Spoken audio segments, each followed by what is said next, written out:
আজকে জুলাই গণঅভ্যুত্থানের আকাঙ্ক্ষা ধারণ করে এবং শহীদ আবরার ফাহাদের আকাঙ্ক্ষা স্পিরিটকে ধারণ করে যে প্রকৌশলী উইং জাতীয় নাগরিক পার্টির গঠিত হলো। সামনের দিনগুলোতে তারা দেশের জন্য, জনগণের জন্য এবং প্রকৌশল সেক্টরের জন্য উন্নততর পলিসি নিয়ে আসবে, সংস্কারের জন্য কাজ করবে। সব সেক্টরে, বিশেষত প্রকৌশল সেক্টরে প্রকৃত মেধার মূল্যায়ন হবে। বাংলাদেশের দেশ হিসেবে আমরা একটা ছোট ভূখণ্ডের অধিবাসী, কিন্তু আমাদের স্বপ্ন অনেক বড়। এই হিমালয় থেকে বঙ্গোপসাগর পর্যন্ত এই অঞ্চলের নেতৃত্ব আমরা মনে করি, আমরা বিশ্বাস করি যে আগামী দক্ষিণ এশিয়ায় বাংলাদেশের হাতে থাকবে। ফলে এই অল্প ছোট ভূখণ্ডে বাংলাদেশকে বিকশিত হতে হলে বাংলাদেশের প্রধানতম হাতিয়ার হতে হবে প্রযুক্তি। ফলে সেই প্রযুক্তির বিকাশ এবং প্রযুক্তিতে সেই দক্ষতা এবং উদ্ভাবনী শক্তি, সৃজনশীল শক্তির বিকাশ আমরা ঘটাতে পারবো এবং প্রকৌশলীরা সেখানে ভূমিকা পালন করবে, সেটাই আমাদের প্রত্যাশা।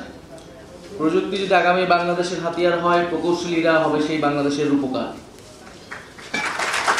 আমরা মনে করি প্রযুক্তির পাশাপাশি আমাদের আরেকটি গুরুত্বপূর্ণ বিষয় হচ্ছে নগর। আমরা যেহেতু বলি যে আমরা সভ্যতা কেন্দ্রিক রাজনীতি করব, বলে যে কোনো সভ্যতার সবচেয়ে গুরুত্বপূর্ণ জায়গা থেকে আসলে নগর, সিটি। একটা সভ্যতা গড়ে ওঠে সিটিকে কেন্দ্র করে।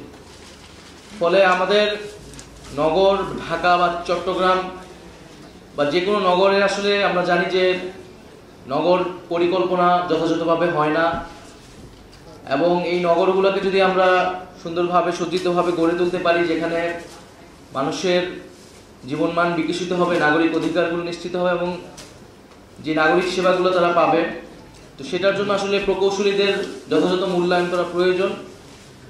আমাদের দেশের মেধাবী ছেলেমেয়েরা প্রকৌশল বিজ্ঞান পড়ে, কিন্তু দেখা যায় যে সেই মূল্যায়নটা এই রাষ্ট্রে তাদেরকে দেওয়া হয় না। ফলে আমরা আমাদের মেধাবীদের, আমাদের তরুণদের, আমাদের উদ্ভাবনী শক্তি যাদের মধ্যে রয়েছে, তাদেরকে যদি দেশ বিনির্মাণে কাজে লাগাতে পারি, তাহলে বাংলাদেশ অনেক এগিয়ে যাবে বলে আমি বিশ্বাস করি। পাশাপাশি আমাদের বর্তমান বিশ্বে এবং বাংলাদেশের সামনের দিনগুলোতে জলবায়ু পরিবর্তন একটি গুরুত্বপূর্ণ বিষয়, এবং বাংলাদেশ যেহেতু একটি বদ্বীপীয় অঞ্চল, ফলে বাংলাদেশের নদী, বাংলাদেশের সাগর, বাংলাদেশের আবহাওয়া, জলবায়ু খুব গুরুত্বপূর্ণ প্রভাব রাখে নগর পরিকল্পনা থেকে শুরু করে যে কোনো বিষয়ে। ফলে আমাদের সেই জলবায়ু পরিবর্তনের বিষয়টি মাথায় রেখেই আমাদের নগরগুলোকে সজ্জিত করতে হবে, আমাদের নদীগুলোকে রক্ষা করতে হবে।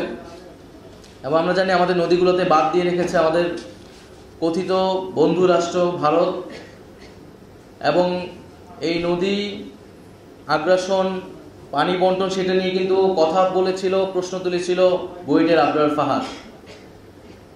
এবং সেই ভারতীয় আগ্রাসনের বিরুদ্ধে কথা বলতে গিয়ে আবরার ফাহাদকে নির্মমভাবে নির্যাতনের শিকার হয়ে শহীদ হতে হয়েছিল।